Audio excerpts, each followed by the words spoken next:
could not resist. We had the customers. We saw the money that could be made if we were the prime source, not just the middle with somebody else's, and not dependent on somebody else uh, for the quality and quantity of product. Not have to argue with the Cuban smugglers about how much weight to take off for the plastic wrappings and the burlap wrappings on top of that, and all the seeds. Don't forget, back then, pot was full of seeds. There was no sensimilla. Keep going. Keep going. And Colombian pot could be 30 or 40% seed weight. So when you opened a bale of 50 pounds, you might have 5 pounds of seeds just roll out onto the ground that have been shaken out from the traveling. Uh, if you sell somebody 100 pounds of pot and expect to be paid for 100 pounds of pot, but 8 or 10 pounds of seeds roll out, Yeah. and the wrappings weigh 2 or 3 pounds, you have to allow for that. And that all gets into a very complicated adjustment for every load, because every load is different. Uh, we were pretty generous. If the bags weighed 1.5 pounds, we gave them 2 pounds or 2.5 pound allowance. And of course, we took the same from the Colombians. When we settled up, we tell them, look, we gave them 2 pounds for wrappings, we gave them 5 pounds for seeds. So you got 43 pounds to be paid from a 50-pound bale. Right. And that was never any problem. But when I was middling for the Cuban groups, they didn't want to know from wrappings or seeds, and so we had to pay for something that our customers couldn't sell and couldn't pay us for. And that's why we ended up very light in the financial department. So we became smugglers, and that was a whole other thing. Right. Right. So you told us last time the story of going down to Colombia, and we talked about the planes, and then we started to touch on how really it was more lucrative to start using boats. Well, you bring in more, but instead of it being over in 18, 20 hours, from sending a plane down to Colombia to when it comes back, gets unloaded into the trucks and put away, it became a 2-week adventure waiting for the boat. And because it was a boat, you never knew for sure when it was going to get to where it was supposed to be, if the weather was bad or they ran into Coast Guard or the Navy from the Dominican Republic used to be really bad. They'd love to catch people and hit them up for big money. Haiti would do the same thing.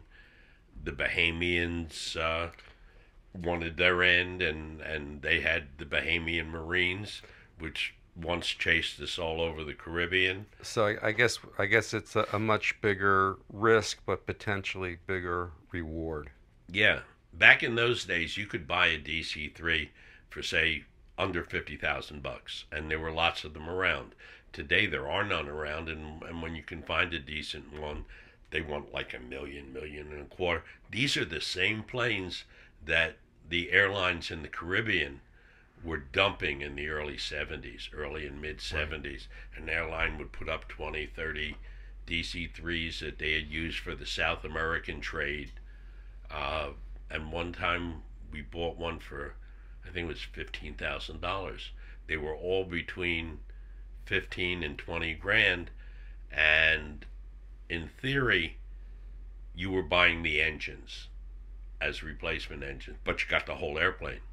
So how much? And they were just off the flight line. How many pounds of pot could you stuff in a DC-3? 5,000 pounds.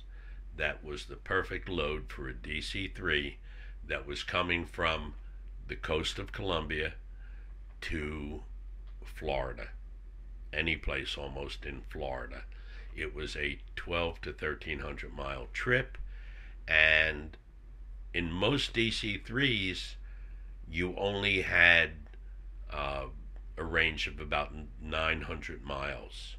Then there were other DC-3s that had an 1,100-mile range. The ones we had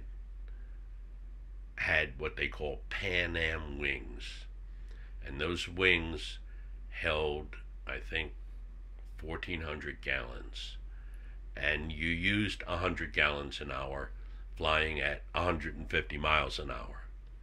Of course, it varied with headwinds, tailwinds, uh, but that would make the whole trip without stopping for fuel.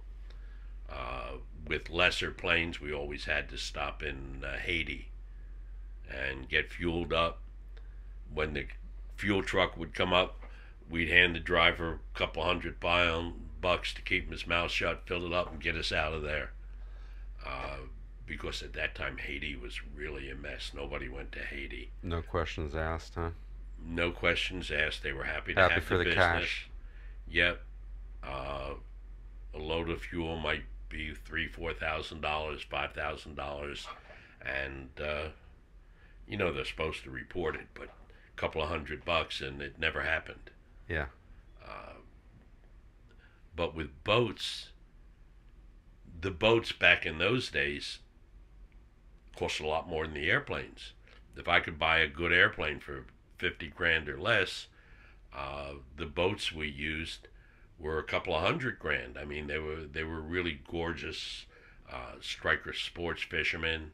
We had a 53 Hattie yacht fish. We had a 110-foot custom built gorgeous yacht that was it was built for I think the owner of Jim Beam Liquors, and it was magnificent because it was Nova Scotia built. It was a wooden hull, and nobody wanted a wooden hull. Everybody was buying fiberglass. So it sat in storage for a couple of years, and it was in perfect condition. It was absolutely what you call in the boat business Bristol.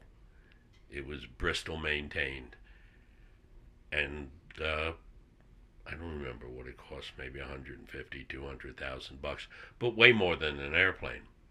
And of course, you can make do in an airplane with one or two pilots, and you can unload them with one or two men. Not with the boat. You need at least a crew of 3, maybe 4.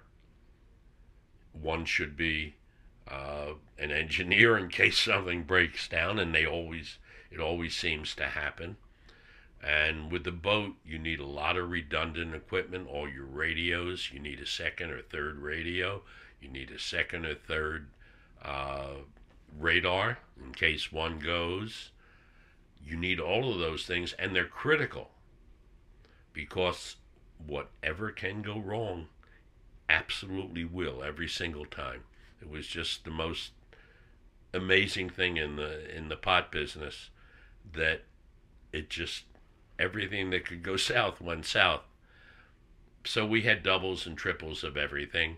We always had an alternative offload, whether it was an alternative airfield for the planes or alternative unloading places for the boats. Usually we unloaded at some big mansion we'd rent on the causeway between Miami and Miami Beach, one of these gorgeous houses. We'd bring the boat in there, just like a normal fishing boat or a normal yacht, park it, and then wait for the darkest night possible. Yeah. Now, how big? And you'd need at least 6 or 8 people to get 30,000 pounds. 30,000. That's what I 30,000. In fact, the big boat it'd hold more, but that was about the load we wanted. If we did sports fishermen, we split it in 2, so that there were 2 boats with approximately 15,000 pounds. One would go to a mansion down near South Beach, and the other one up near Lauderdale. And they'd sit there for a day or so and cool off, and then unload right into the house, move it into the garage if there was an inside way to move it, and then in bright daylight, we'd have Usually pickup trucks or vans come, and they were marked Sam's Air Conditioning, Mark's Meat Market, uh, and we even used Fugazi Film Company names like we were shooting a movie. And when we did that, it always backfired on us. Well, I learned that a boat holds a lot more, but there are a lot more problems involved. Uh, Boats tend to break down, and of course, we're ducking customs and the Coast Guard all the time. Uh, all the boats have to be equipped with a Coast Guard radio that'll tell us where they are. Uh, you have to plan your route by your radar and watch for other boat movements. And the whole idea with the boat is to come in through a major inlet at 5 o'clock when all the sports fishermen come in. And of course, sports fishermen was my favorite kind of boat. You look like all the rest of them.